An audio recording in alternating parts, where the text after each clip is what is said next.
Please recite a salawat ala Muhammad wa ali Muhammad.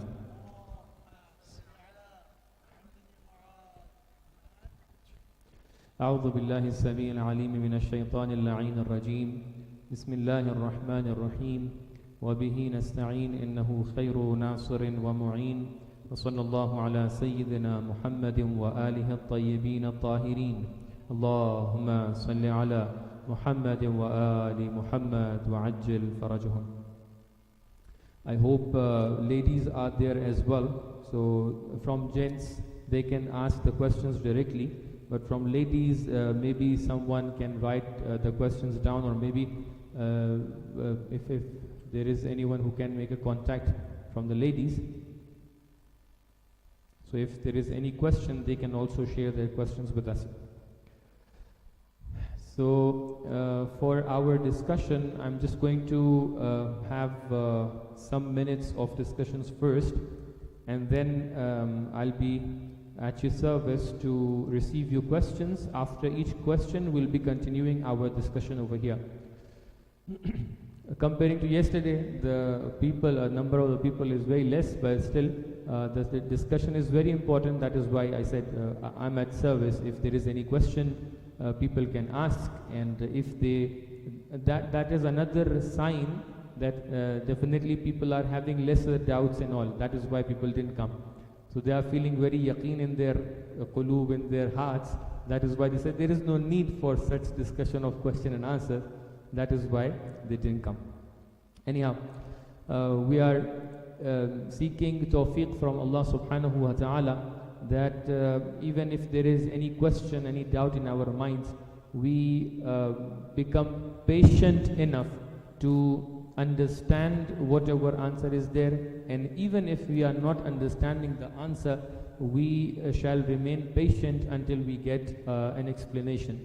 At times it happens, a person who's not even certain himself, he might come and preach the uncertainty to the people. This is something which is very it is completely not nice and very unfortunate.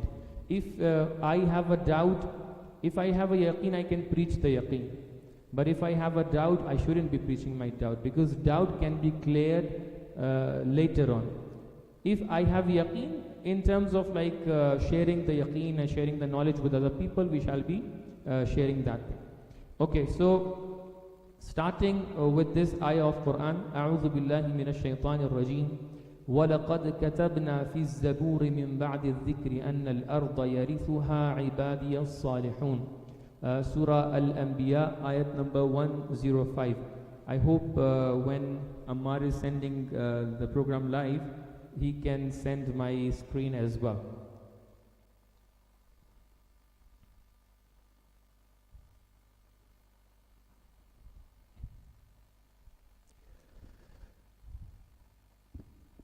So when we are talking about Imam of the time, there are many ayat in Quran through which we can reach to the imamat of A'imma.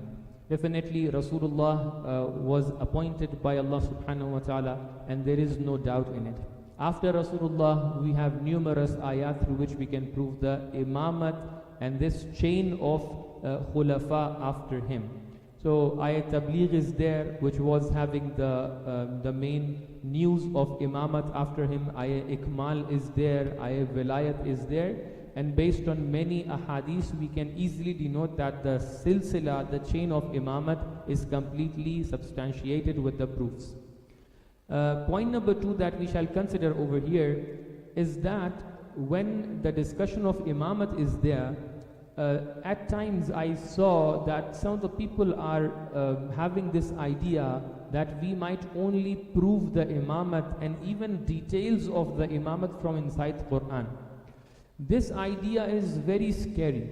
At times we are having discussions with brothers, and when they start this discussion that can you please prove something of imamat and details of imamat, let's say names of the imam, etc. From Quran, I get back to them and ask them, can you please prove the details of the namaz from Quran? Because when you say what were the things that were there from the very beginning of Islam, namaz was, salah was Thank you so much for your coming. Please take your seats. Round the table.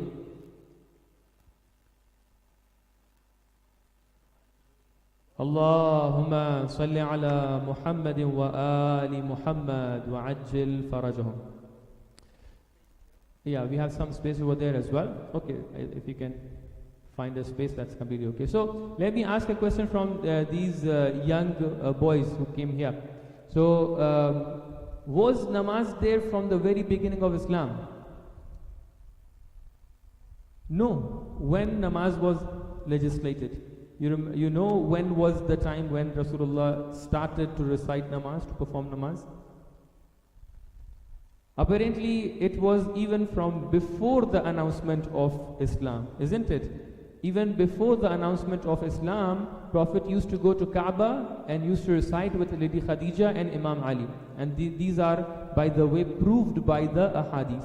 My question is, if namaz was something which was there from even before the announcement of Islam, how come Allah subhanahu wa ta'ala, in relation to this important and significant practice of Islam, did not even mention to one namaz with the rakat and details?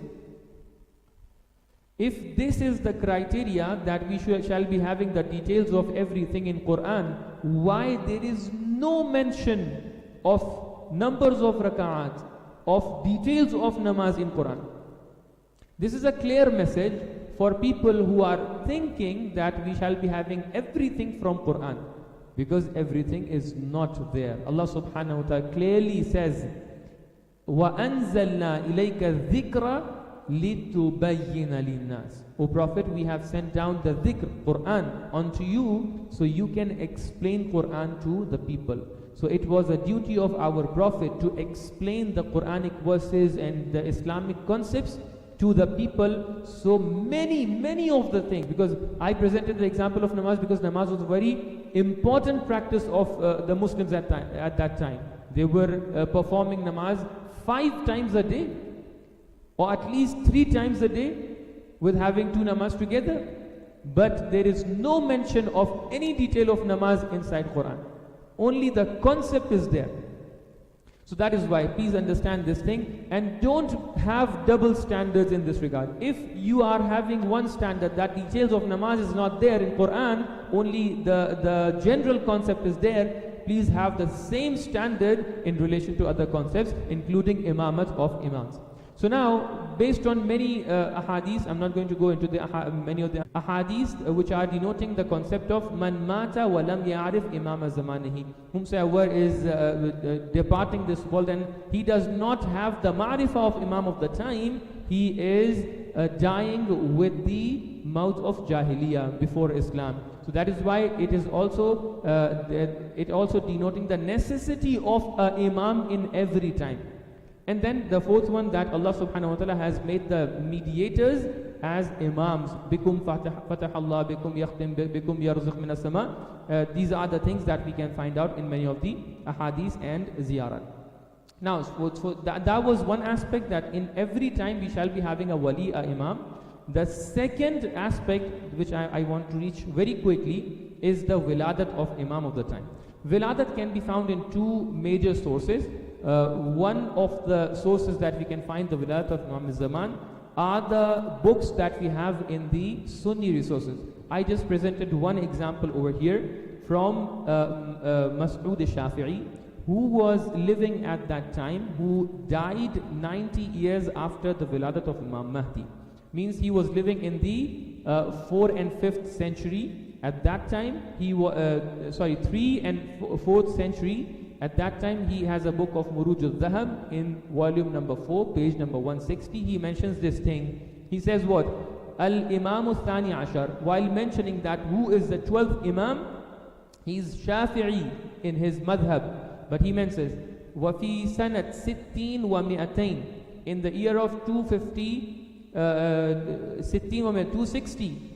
قبض أبو محمد الحسن بن علي بن محمد بن علي بن موسى بن جعفر بن he mentions the silsila في خلافة المعتمد, that in the khilafah, in the caliphate of Mu'tamad Abbasi, who died? Abu Muhammad al-Hasan died, means Imam Askari alayhi salatu wasalam. Allahumma salli ala Muhammadin wa ali Muhammad. And he says, وَهُوَ إِبْنُ تِسْعٍ وَعِشْرِينَ سَنَةٍ, that he was having at that time this age. He mentions age tis'un wa ishrin, means 29. وَهُوَ Muhammad bin Ali bin Hussein bin till akhar. Sorry, I believe there is a thing in the text of ours. Let me just fix it out.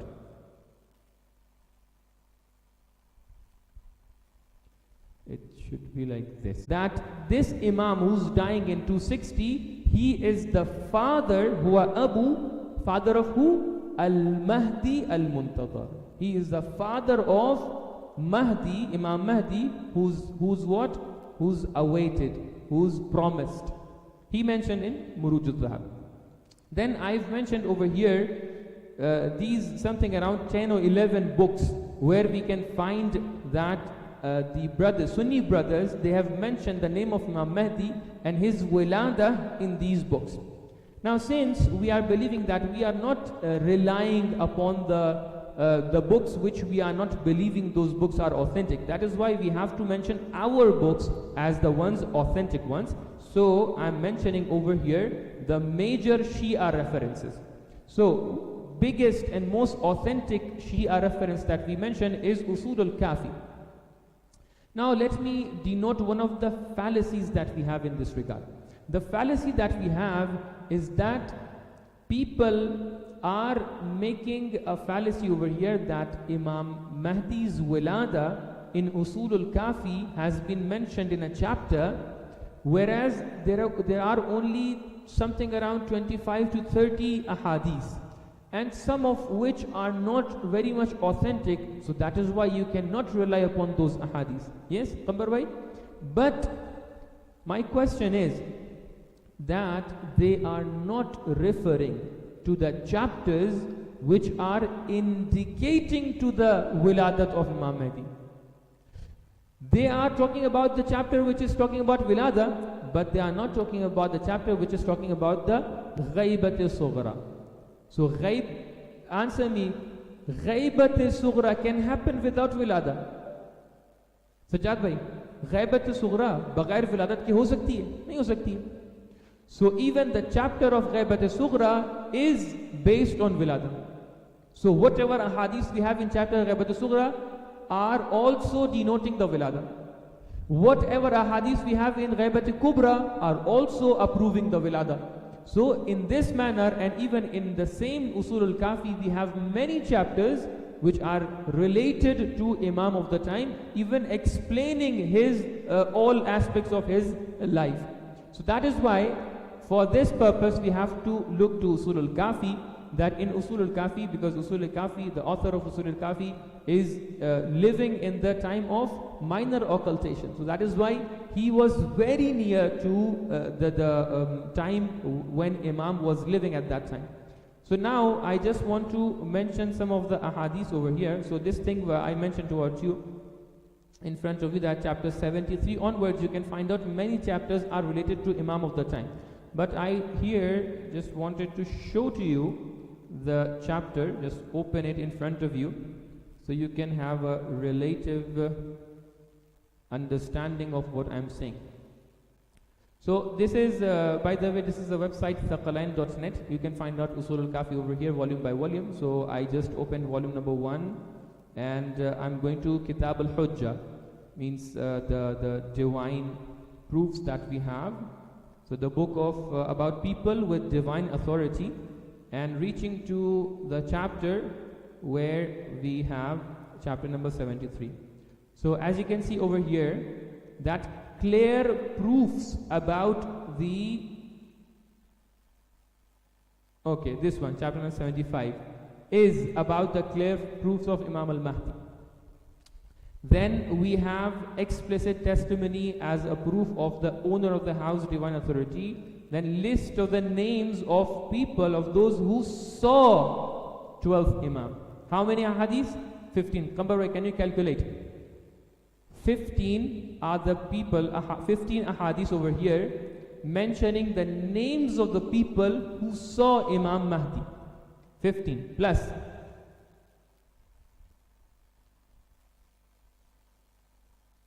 Okay, over here, precious ahadith on conditions of disappearance from the public sight of 12th Imam. How many ahadith? 3 ahadith. 15 plus 3. Then we are going to watch chapter number 100 and chapter number 100 and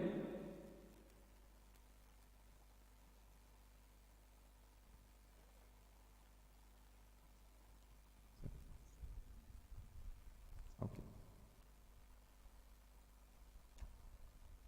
Please recite salawat ala Muhammad wa ali Muhammad.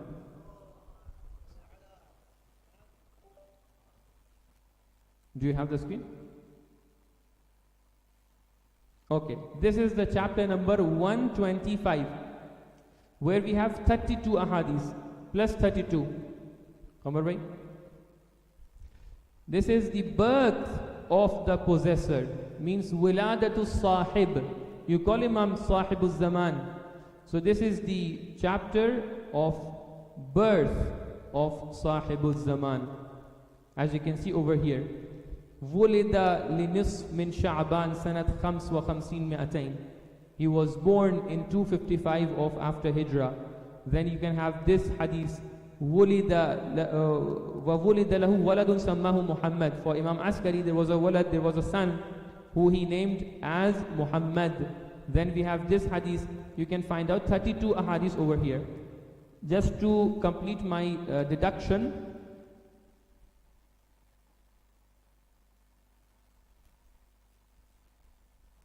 that in relation to ghaibah,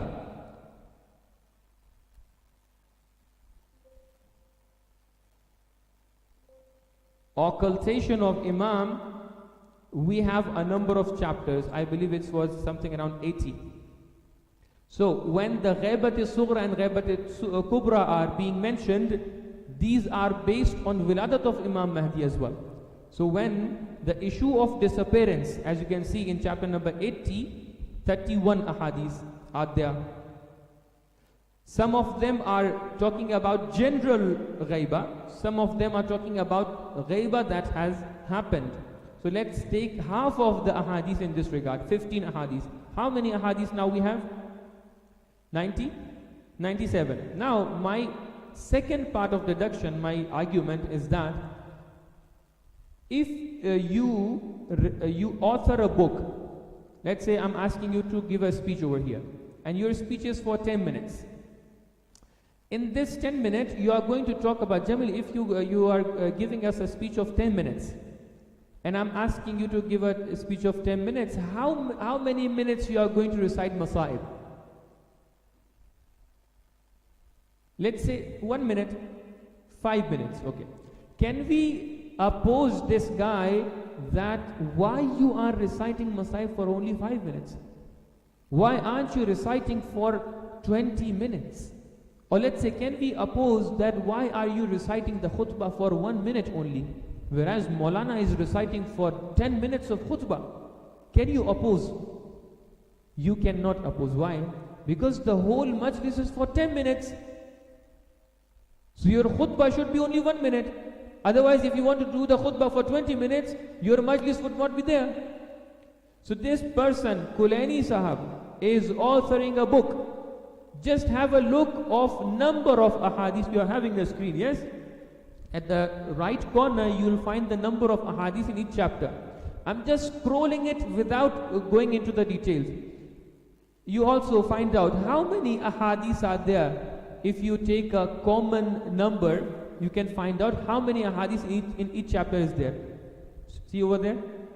Or you can see over here as well. How many ahadith from here? Louder. No, don't add it. Only mention the number. 3, 5, 4, 2, 2, 4, 2, 6, 5, 3, 8, 7, 3, 6, 2, 5, 9, 4, 3, 9, 8, 4. You can see each chapter has only 4, 3, 5 ahadith.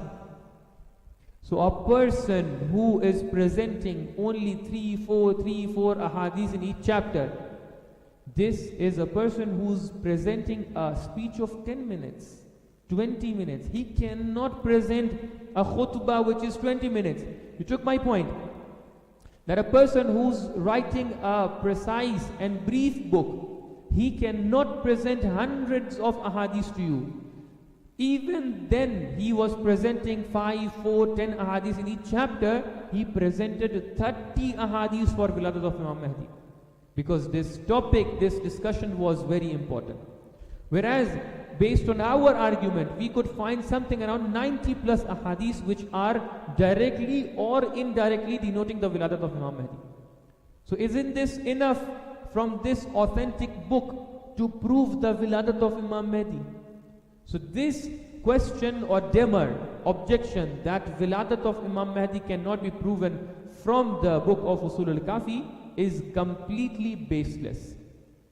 Because people who are not aware of the structure of the book, they can only come up with such question or demur or objection. Okay, I'm stopping my presentation over here, and I'll continue after when I receive any of the questions from the end of the brothers. Do you have any question? Yes, Kambar bhai? Do you want to make any question over here? Then I'll continue from the next segment of my presentation. Yes, please.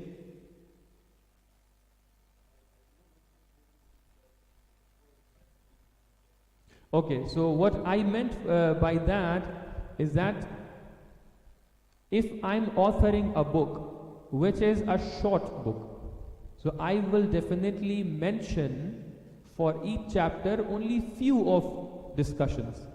So I'm writing a book which is having 200 chapters. In each chapter I am mentioning 2, 3, 5 hadiths. Okay, so on this general criteria, I shall be mentioning only 5 hadiths for the Wiladat of Imam Mahdi as well, and that 5, in one chapter, and that 5 ahadiths would be sufficient, because I'm not writing a very lengthy book. So that is why having only 5 or 10 ahadiths would be sufficient. But because of the importance, Sheikh Kulaini presented 30 ahadiths, which is more than 3 or 4 chapters of his book. Even then, some of the people are saying that 30 ahadiths are very less. 30 ahadiths cannot prove existence of an imam. This is the question or objection of some of the people. So the answer is that 30 ahadiths are more than enough, because he is presenting only 5 or 10 ahadiths in each chapter. He presented more than normal, and then these are not the only ahadiths which are proving the wilada, but the occultation ahadiths are proving as well. The ahadiths of other chapters that I mentioned over here are proving the wiladat as well. So at least in relation to the most authentic book that we have, we are not saying that it is 100% authentic.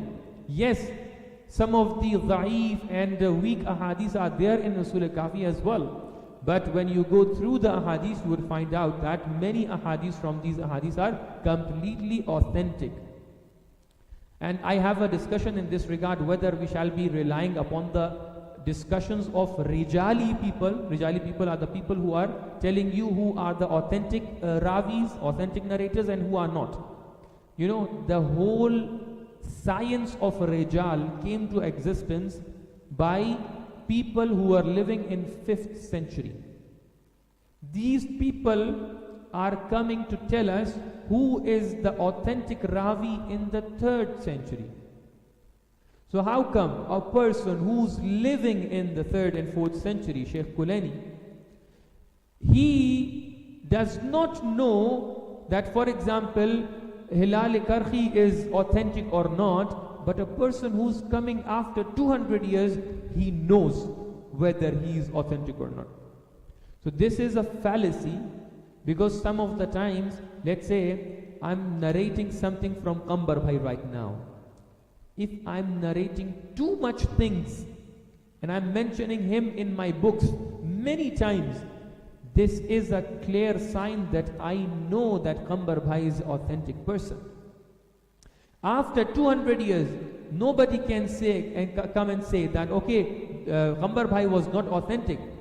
Here I am, who is living at the time of when Qambar Bhai is living, he can say whether he was authentic or not. At least you can rely upon this idea of this person as well. At least you can say, okay, Sheikh Kulani was considering this person as authentic, whereas a person who's coming after 200 years, he's saying that he's not authentic. You understood the point? Okay. Any question, please?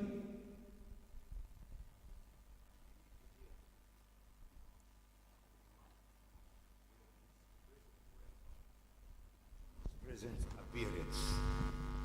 Can you please repeat your questions once again?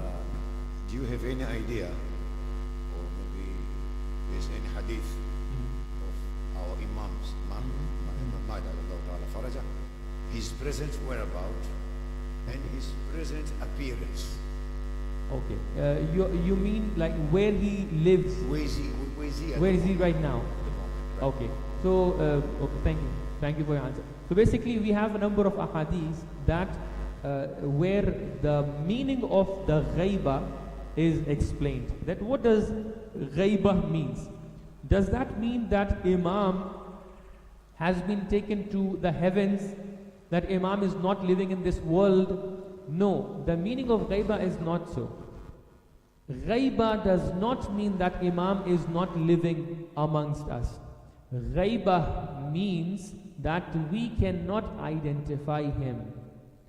So that is why there is no specific place for Imam, that Imam is living there or here. The Demar or the concept of Bermuda Triangle and the Jaziratul Khadra, etc., this is not an authentic thing. So we are not supporting that at all. And since the ghaiba means that Imam has to remain unidentified, that is why we cannot denote where he lives, how he lives, and even about whether he is married or not, whether he is having kids and children or not. So that is why it is unidentified and we cannot say anything about that. Appearance of Imam, how he looks. Will he, okay, for that matter, we have many ahadith that Imam will appear, like his zuhur will happen either on Saturday or Jum'ah. We have two sets of ahadith, and the zuhur will happen in Kaaba. He will be like standing in front of the Hajarul Aswad, and that is the point when he will be announcing his name, and he will be explaining that I have come and the zuhur has happened. Okay. Yes, please. Alaikum assalam wa rahmatullah. Please recite salawat ala Muhammad wa ali Muhammad.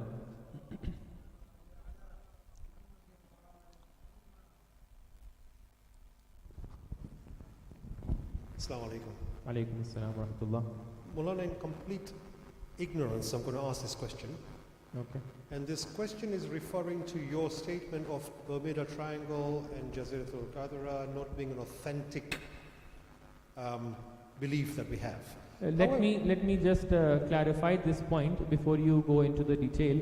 When we say it is not authentic, that means we cannot prove that. That does not mean, that means that we are not aware whether he is there or not. My question is actually relating to this. A few decades ago, I came across a book, and if I'm not mistaken, there was a mention of Sheikh Tusi, including the Sikka, that emblem or whatever you call it, the Sikka of Barma Imam. This book, unfortunately I've forgotten the name, unfortunately I've forgotten the author, but I will find it tonight or tomorrow. But it specifically mentions when Sheikh Tusi's vessel had vanished for a few days. It was received on an island for that few days. It actually had a very long commentary on the day of Jum'ah and a statement record that one of the children of our present Imam al-Mahdi, whose name is Muhammad, was actually there to witness Sheikh Tusi. The reason this name was mentioned, because when Sheikh Tusi came back, the book states that that Sikka became the emblem before our 12th Imam. And then it was revealed in that book what was said, what was not said. It was also said that he did not meet the 12th Imam. Now, this book is obviously within the Shia circle. How then can we defy the question on that sikkah, especially when it's mentioned that it was given to him? And the reason I say given to him, just in case of confusion, is because when he said that I'm away for 4 days, when I go back, how do I give the authenticity that I've been here and I've got this message from the Imam of the coming of the days, perhaps? Yeah, it was quite a long book. So he was given this coin, which was to be held as proof that I was somewhere where this was given to me, so that I'm authentic. I'm going to stop it there because I think my question is a bit varied. Okay. Confusion. So let me just substantiate your question with a number of references. So we have two major references for this Bermuda Triangle and Jaziratul Khadra. One is Kamaluddin, the book Kamaluddin, page number 440, and one is Biharul Anwar, volume number 52, page number 151, 152. But in the two of the mentions that we have in the Ahadith book about this island, Allama Majlisi mentions that this is not authentic. He mentions himself that though there is a hadith denoting such thing, but it's not very much authentic. And also we have a number of big historians and people who had expertise in hadith, like Allama Askari, Allama Ja'far Murtada Amili, and Ayatollah Ibrahim Amini. They had extensive research based on the same matter of Jaziratul Khadra, and they have completely refuted this idea. So I would suggest you, if you want to refer to, if you want me to refer to these books, we can have a discussion that how they refuted, based on what things they have refuted, we can go into the detail. But I gave you the references that yes, we have some references in our Ahadith book, but based on the extensive Hadith study that has been done by these three ulama, Murtada Amili, Allama Amini, and Sheikh Ja'far Allama Askari. These three are the people who presented extensive discussion that this is refuted. Okay? So still I'm saying, when they are refuting, they are not saying that we know that Imam is not there. No. Imam can be anywhere. He says, okay, ahadith that we have are not reliable.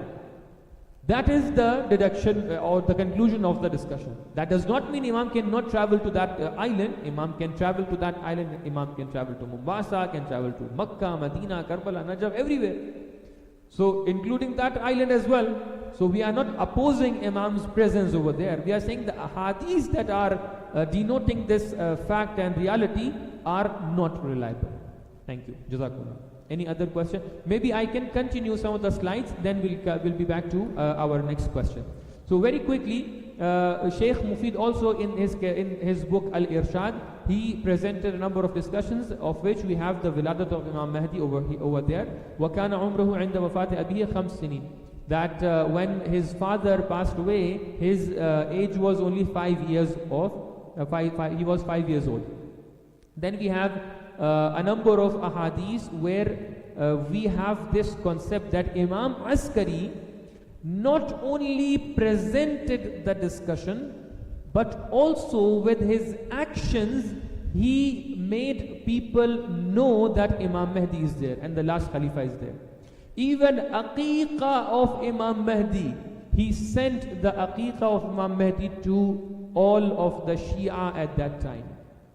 So this is something which has been done by Imam Askari alayhi salatu wasalam, which is mentioned in Kitab Ghaibat Tusi, page number 79.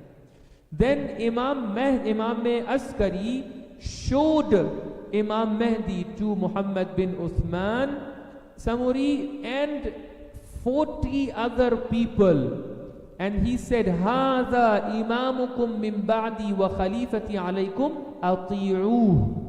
Imam Mahdi is my Khalifa and your Imam, so obey him.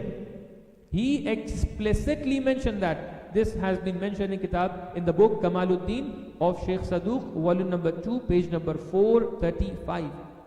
Then he also showed Imam Mahdi to Ahmad bin Hilal Karhi. He is the person who, according to some of the people, is not authentic. By the way, we have a number of other people as well. Yaqub bin Manqush, on the same book, Kamaluddin of Saduq, volume number 2, page 435 and 36. Yaqub bin Manqush is someone who has been showed, who has met Imam Mahdi by Imam Askari.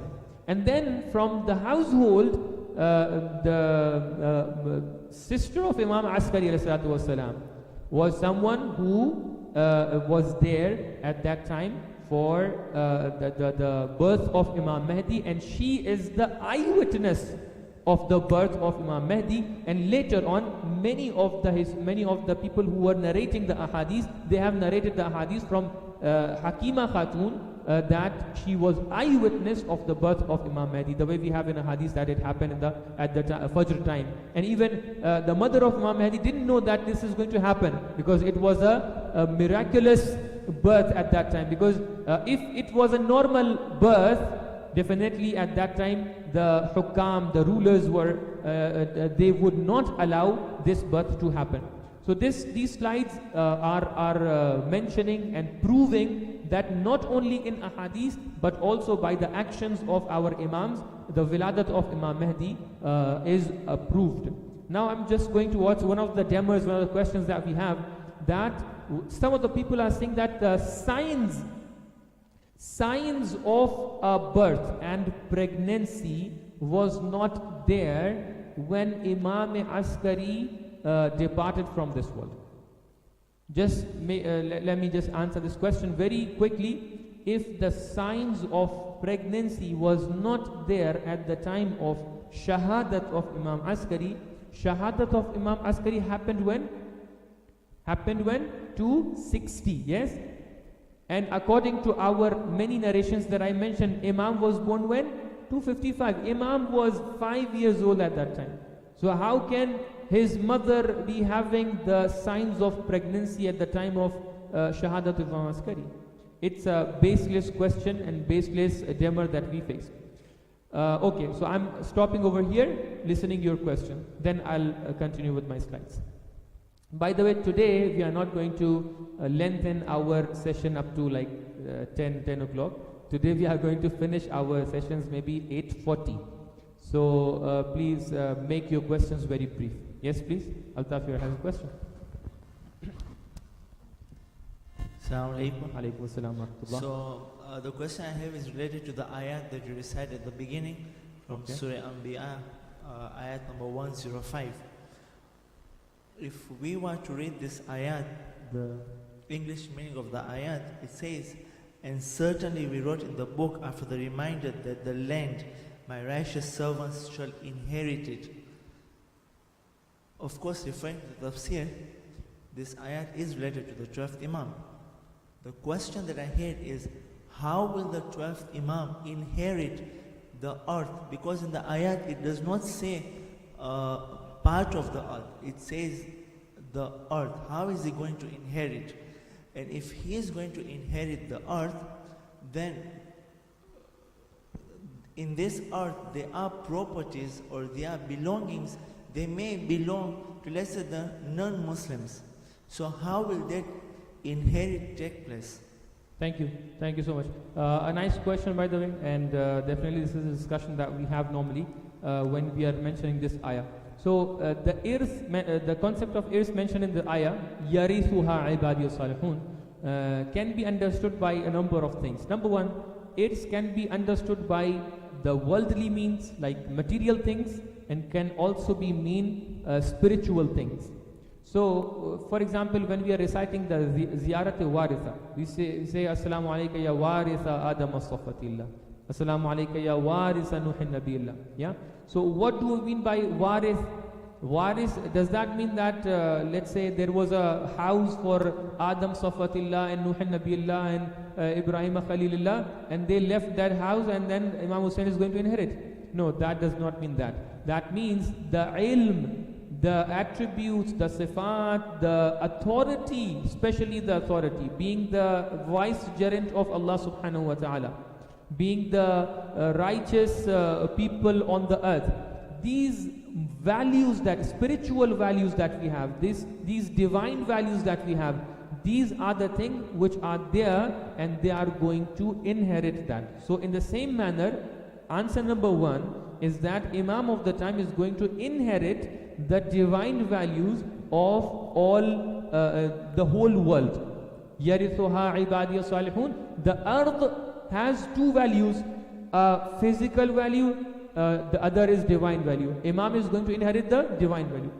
Number two, even the physical value, answer number two, even the physical value of this earth is for whom?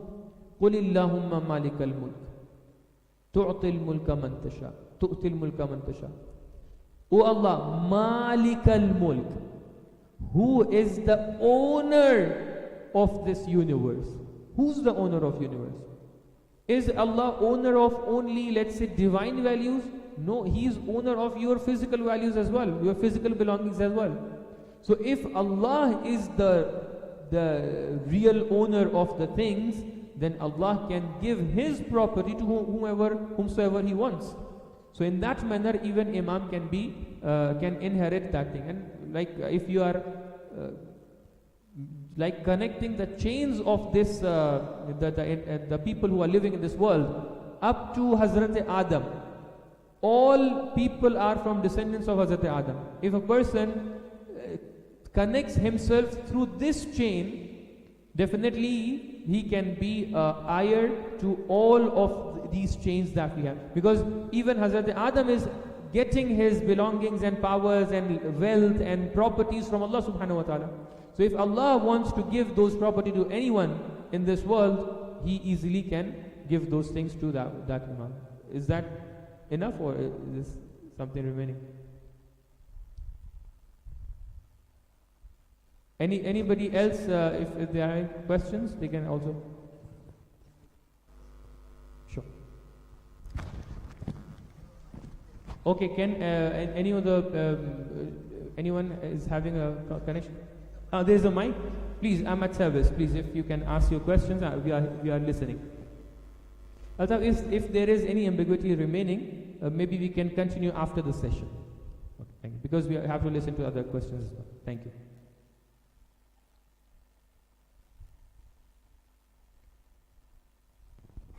So if there is no question from the ladies, I would like to ask a question, please. Yeah, sure. Maulana, all the Imams which came, including the Holy Prophet, they were there. Here's the Sheikh Kulainio, the ulamas. Have they written what was the logic or what was the reason of, because all the Imams were present and everybody could see them. It's only the 12th Imam who is in Ghaibat. Any logic or any... Yeah. Thank you so much for this answer. Definitely many logics and many wisdoms have been mentioned for this occultation, the ghaibat that has happened. The very strong idea behind the ghaiba is that if Allah subhanahu wa ta'ala wanted the people of earth to follow the divine values, divine people, divine books, divine religion with force, Allah mentions this in many places in Quran. وَلَوْ شَاءَ اللَّهُ لَجَعَلَهُمْ أُمَّةً وَاحِدًا. If Allah wanted them to, Allah would make them one ummah. There would be no controversies, no fightings, no wars, no battles.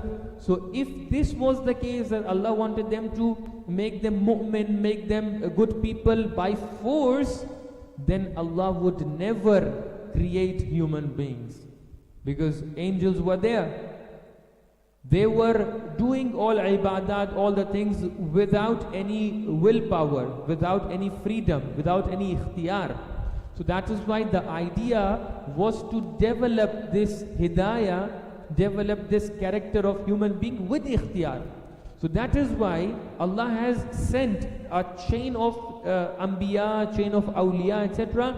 So the people can get to that point, so that they can select the divine things with their willpower, with their ikhtiyar.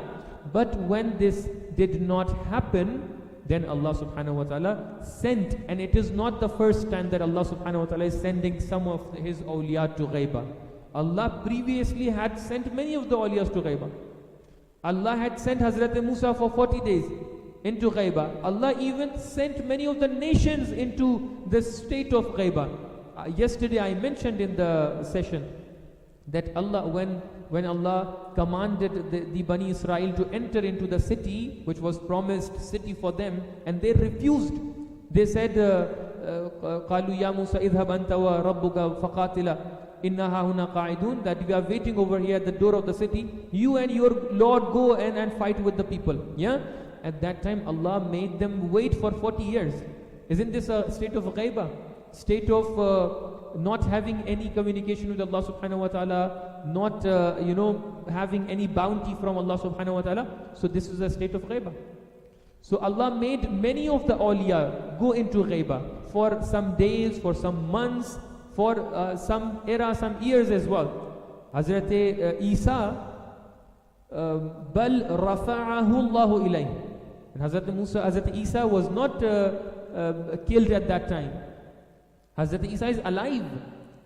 So the idea is that ghaibah is not a new thing. This has happened before as well, but this one is a bit lengthy.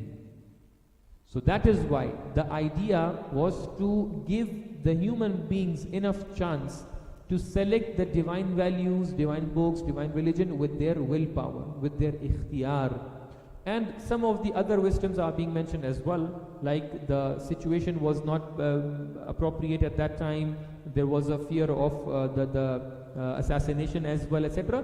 But the main reason is the thing that I mentioned, that we have to become mu'min with our ikhtiyar. Otherwise, Imam can come and do a miracle in a moment. Everybody with the willpower of Allah subhanahu wa ta'ala can become mu'min, can become abid, musalli. सब लोग एकदम से रोजेदार बन जाएंगे, सब एकदम साफ पाक दिल बन जाएंगे. लेकिन this is not the thing that Allah subhanahu wa ta'ala wanted. Allah wanted these things to happen with the ikhtiyar. Otherwise, لِيَبْلُوَكُمْ أَحْسَنَ. Ikhtiyar, the trial is there always. So that is the answer. I hope you understood the crux of the matter. Thank you. If there is any point left you want to mention, or otherwise I can be at service after the session. Sure. Any other? Yes, please.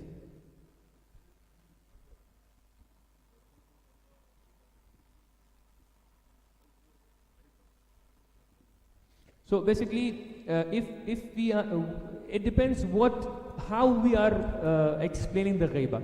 So if you see on the screen, I have presented this other objection of prolonged lifespan. So this lifespan of 1400 years, that is there for Imam of the time, even hundreds and thousands of years is there for Hazrat Khizr. Hazrat Khizr, in this manner that he is also unidentified. He is living amongst the people. Can you say where Hazrat Khizr is? We cannot say. So in this manner, Hazrat Khizr is also in ghaibah. And definitely we have to look into the meaning of the bal rafa'ahu Allahu ilayh that we have in Quran. Because if Hazrat Isa went to Jannah, to paradise, so what is the difference between Hazrat Isa and Hazrat Ibrahim, Hazrat Nuh, Hazrat Adam? They all went to Jannah. There has to be a difference between maut and rafa'ahu. There has to be a difference. Otherwise Allah would not say that I have taken him to me. So Allah takes everyone to himself. But Allah mentions no, Isa especially, the Jesus, I've taken him to me. What does it mean? That means this is not death. Otherwise he would say no, okay, he died in his natural death. लेकिन अल्लाह तो कह रहे कि मैंने उसको उठा लिया अपनी तरफ. कुछ तो डिफरेंट है, आपको मानना पड़ेगा कि ये मौत नहीं है. क्या है आप बताइए क्या है? तो लिहाजा वो हज़रत ईसा के बारे में भी आप गैबत तक ही पहुंचेंगे. और बहुत सी हदीस असहाब कहफ के बारे में भी यही चीज बताती है. Yes please.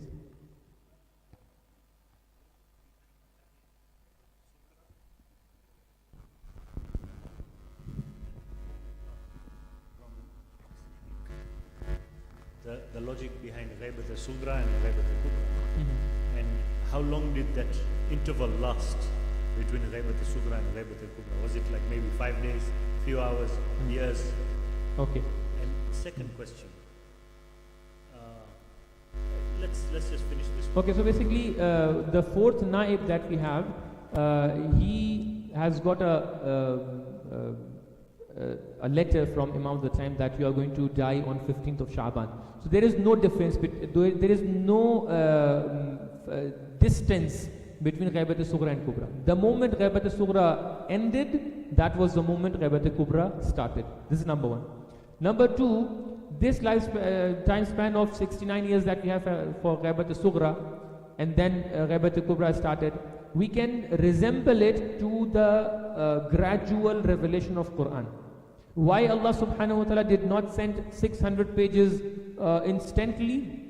That was not a big book. 600 pages are very less. Nowadays we are having like hundreds of volumes for one book. So Allah could send one book in all of a sudden instantly at once. There was no need. But ulama explained, and even in a hadith you can find, the reason why Allah sent verse by verse, chapter by chapter, that was a method for the tarbiyah of human being. Tarbiyah and upbringing, the training, the tazkiyah cannot happen instantly. It's not an energy drink that you just drink one Red Bull and you just go high. No, you have to give time. Tarbiyah of, let's say, youngsters, children, etc. These things are taking time. That is why Allah subhanahu wa ta'ala revealed the Quran in 23 years of age, 23 years of time span. That is why going towards complete ghaiba all of a sudden instantly would be somehow tough for people to digest. They need to get the tarbiyah, get prepared for this moment in a gradual form. So that is why I believe we have to teach to our children and youngsters that even Ghaibat al-Sughra was not the first step. Ghaibat al-Sughra is also something around 4th or 5th stair. 4th or 5th step, because the situation of having access to Imam of the time, that had stopped after Imam Rida alayhi salatu wasalam. So from after Imam Rida alayhi salatu wasalam, people did not have direct and easy access to Imam. All of Imam Muhammad Taqi, Imam Ali Naqi, Imam Askari के ज़माने में देखिए लोग कैसे मिलने आते थे. कोई तेल बेचने आ रहा है, कोई डेट्स बेचने आ रहा है, कोई आटा बेचने आ रहा है, कोई रोटी बेचने आ रहा है. ऐसे लोग आते थे ना, ऐसे ही अपना पैगाम लेकर जाते थे. इमाम रज़ा के ज़माने में, हत्ता इमाम काज़िम के ज़माने में. तो लिहाजा हम लोग इमाम काज़िम के ज़माने से ग़ैबत को शुरू करें. हम लोग कहें ग़ैबत है इमाम ज़माना और इमाम मेहदी एकदम से नहीं शुरू हो गई है. ग़ैबत तो वहाँ से शुरू हुई थी कि जहाँ पर इमाम काज़िम के सामने जो है इतने मुश्किलात सामने रख दी गई थी, आपको जिंदान में रख दिया गया था. इतने टाइम तक कि आप जो है जिंदान के अंदर हैं, जेल के अंदर हैं. लोगों के पास तो एक्सेस नहीं है. उस दिन किसी ने मजलिस में पढ़ा था, शायद मोहम्मद भाई ने पढ़ा था कि इमाम ने क्या लिखकर भेजा, एक आयन ज़ाहिरन एक ख़त के अंदर खाली. ऐसे तो कम्युनिकेशन हो रहा था. तो इमाम काज़िम के ज़माने में ये कम्युनिकेशन का स्टाइल था. ईजी एक्सेस नहीं थी. इमाम रज़ा के ज़माने में ईजी एक्सेस नहीं थी कभी नहीं भी थी. इमाम मोहम्मद तक़ी के बारे में कभी थी, कभी नहीं भी थी. लेकिन फिर इमाम दहुम, इमाम याज़ूम के ज़माने तो बिल्कुल नहीं थी. तो लिहाजा ग़ैबत तो बहुत पहले स्टार्ट हो चुकी थी. बस स्टाइल अलग अलग थे. पहले आप इजी एक्सेस नहीं रख रहे थे. आप कभी तेल बेचने के बहाने से जा रहे थे, कभी फल बेचने के बहाने से जा रहे थे. फिर eventually it transformed into like going towards Imam for another purpose. Then it transformed into the Ghaibat al-Sughra, that okay, you only few people are having access to Imam and you can refer to those few people.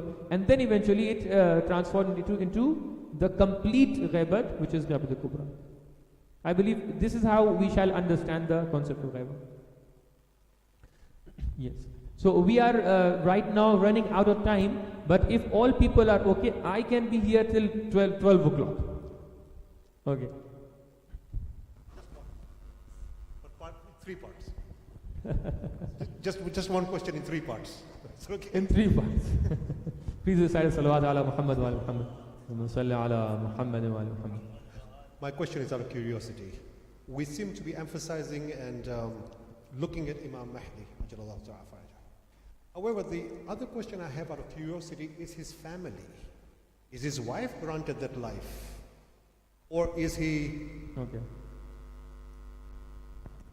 Is he married? No, obviously. Who's you looking to? Oh, you don't have any screen over here? Oh. Are you looking towards me? No. I have a screen over here. So one of the questions was, is he married? Okay. No. That was a question? My question is his wife. Okay, Obviously, wife, Sunnah Rasul to children. be married, but his wife, does she have that elongated life? Okay. His children, Children, okay. same thing. Is it recurring marriages? Okay. Are his children visiting? Okay. Are they around? This is just a curiosity Okay, question. just a very brief answer to this. So basically, the reason why we are questioning this, why we are having this question, because of the some of the things that we have prior to in our minds, that an-nikahu sunnati, faman raghiba an sunnati falaysa minni, nikah is very necessary, marriage is necessary. One point in relation to nikah is that why nikah is necessary for you, why you have to create your family and make your family and lineage, etc. Because you have the desires and you cannot control desires without the marriage, isn't it? Number 2, you need to continue the lineage. In relation to Imam, this thing is not there. Imam can control his desires even without the marriage. Number 2, the same thing that was there from the beginning, that Imam was having, one of the things that was there was the fear of assassination. If Imam gets married to any of the people, he would be under threat through them as well, because they can disclose where Imam is living, where, etc. And number 3, so my answer is that Imam is not married. Okay, so I'm just proving myself by this one. Number 1, the istihbab of marriage is not there for Imam. Number 2, by the means of his family and kids, because they are not ma'soom. They are near to Imam, but they are not ma'soom. They can disclose the position of Imam, the status of Imam, the place Imam is living, the appearance Imam is having. So that is why number 2, for this reason, Imam shouldn't be married at that time, at this time. Number 3, maybe some of the ahadith are confusing for us. That when we are referring, we see that the word of wuld is there in ahadith for Imam. So answer is that the ahadith which has the word walad or wuld for Imam of the time, if you refer to them, I don't have hadith over here right now, but if you want me to, I can find it out for you. Ahadith are mentioning that those ahadith are du'aya ahadith. Allahumma arzuqhu wa wuldihi. Oh Allah, give sustenance to Imam and his children and his family, for example. This dua is not limited to this time. This dua can happen even after zuhur, when Imam is coming and he is there in front of us and announcing that I'm the last Imam. Then even he can get married, and this dua can manifest at that time, that oh Allah, give them rizq and give his family rizq as well. When it's not the time of occultation, it's the time of zuhur. So after zuhur, Allah will give him the sustenance, Allah will give him the provision and the family as well. So these are the answers. If you want details, I can be at service as well. I hope I believe we shall. Yes. आप करेंगे तो हम मना नहीं कर सकते जी बताइए. Assalamu alaikum. Mawlana, there is one aspect which I feel we should, I know it's not enough time to answer the question. What are our duties, or should I say our responsibilities during the occultation of the Imam? Something that we need to look into maybe and give the community light. Thank you so much. So basically, yesterday the theme that we had was about the passive and active intizar. So yesterday also we explained that in the time of occultation, we shouldn't be passive. We shouldn't be only waiting in a position and saying that okay, we are waiting for him all the time, and then when he comes, then we will start and initiate doing the things like then we will go towards education, then we will go towards our careers, then we will go towards establishing our communities, establishing our own selves and families and all. No, we have to have active intizar. I have presented my discussion yesterday based on the verses of Quran that Allah wants us the active intizar. We shouldn't be qa'ideen. We should be the people who are active in their tarabbus, in their intizar. So being active means we have to get to the highest possible point of our potentials that we can reach to in our own fields, whatever fields we are working in. So that is why the very, or we could say the holistic answer to this question is that we have to have active intizar. Making your intizar active can have different manifestations. You have to master your field of education, you have to master your field of business, you have to master your field of let's say offices and all. You have to establish your communities, you have to establish justice in your communities, and many of these duties that we can have as the active intizar. So definitely the things that we had yesterday, those points can be a good roadmap for us, that what we can do right now to help our Imam as a muntazir. I hope if there is any other questions remaining, we can have them, like you can send it to any of like Altaf Bhai or me or even Qambar Bhai or Mohammad Bhai. We will keep those questions, and if there was any possibility, maybe after 15th of Shaban, we'll be having another session of question answers.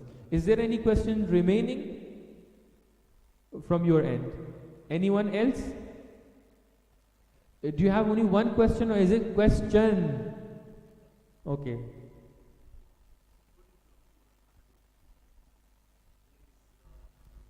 There is mention that the likes of Malik al-Ashtar and the likes, and to a certain extent even the Imams from the first to the last will return at the time of Imam Zamana. Is this an acceptable thing according to us? And because it goes against what the Quran is saying, if I'm not mistaken. And what is the ayah? The Quran is saying that we will never send back our servants once they have crossed the road of Barzakh. Which ayah? I can't remember. But Okay. somewhere in Surah Baqarah, if I'm not mistaken. Okay, thank you. That's the answer? That's the answer? Yes. Okay. So basically, we have this concept of raja, which is completely proven by many of the authentic ahadith, by the way. And even some days back, we had a discussion with some of the brothers regarding the same concept of raja, which can be proven from and by many of the verses of Quran, including the same ayah that I mentioned in the beginning of the discussion. أَنَّ الْأَرْضَ يَرِثُهَا عِبَادِيَ الصَّالِحُونَ, that the earth will be inherited by our righteous people. That means righteous people. Righteous people are whom? Righteous people means who are pure in their iman. So these righteous people, you can also call them as mustad'afin, because in other ayah we have the namunnu ala alladhina stud'afu fil ardi wa naj'aluhumul warithin, that we are going to make them heirs. So basically, inheritance and occupation of earth by righteous people can happen when there is a rajat. Because righteous people includes all those people who left this world as well. All those mustad'af who were not living at the, who lived before, who were good companions of the people. So based on many ahadith, when explanation of these ayat we are seeing into the ahadith, we see that the concept of returning back to this world is completely there. This is number one.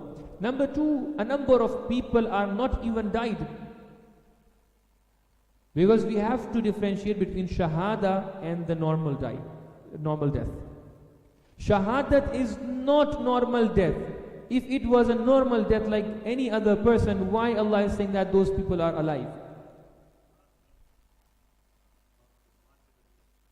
Okay?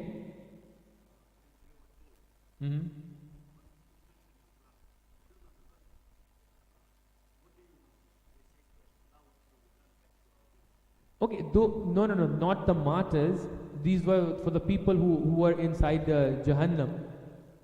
that we cannot get back to this dunya.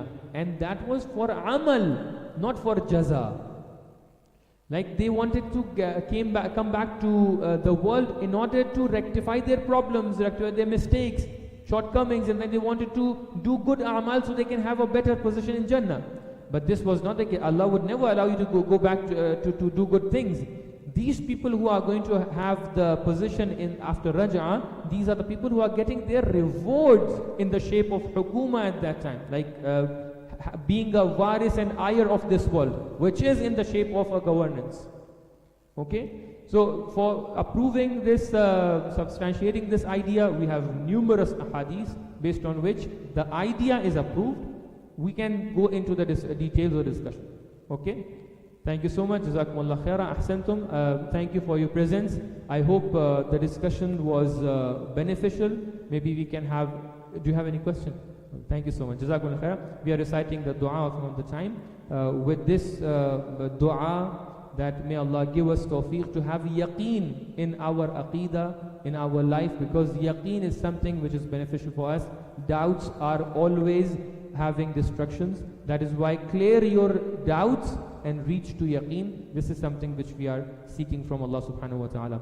Bismillahir Rahmanir Rahim. Allahumma kulli waliyika al-Hujjat ibn al-Hasan salawatuka alayhi wa ala abaihi في هذه الساعة وفي كل ساعة وليا وحافظا وقائدا وناصرا ودليلا وعينا حتى تسكنه أرضك طوعا وتمتعه فيها طويلا. اللهم صل على محمد وعلى محمد. توجه زيارة.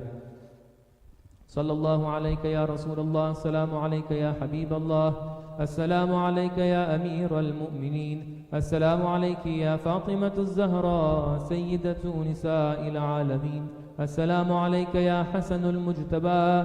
السلام عليك يا أبا عبد الله وعلى الأرواح التي حلت بفنائك. عليكم مني جميعا سلام الله أبدا ما بقيت وبقي الليل والنهار ولا جعله الله آخر العهد مني لزيارتكم. السلام على الحسين وعلى علي بن الحسين وعلى أولاد الحسين وعلى أصحاب الحسين جميعا ورحمة الله وبركاته. السلام عليك يا غريب الغرباء. السلام عليك يا معين الضعفاء والفقراء. السلام عليك يا شمس الشموس يا أنيس النفوس يا أيها المدفون بأرض دوس يا علي بن موسى الرضا ورحمة الله وبركاته. صلى الله عليك يا صاحب العصر والزمان. الأمان الأمان الأمان من فتنة الزمان. السلام عليك يا شريك القرآن. السلام عليك يا مظهر الإيمان. عجل الله تعالى فرجك وسهل الله تعالى مخرجك وظهورك وجعلنا الله من أعوانك وأنصارك وشيعتك ورحمة الله وبركاته. اللهم صل على محمد وآل محمد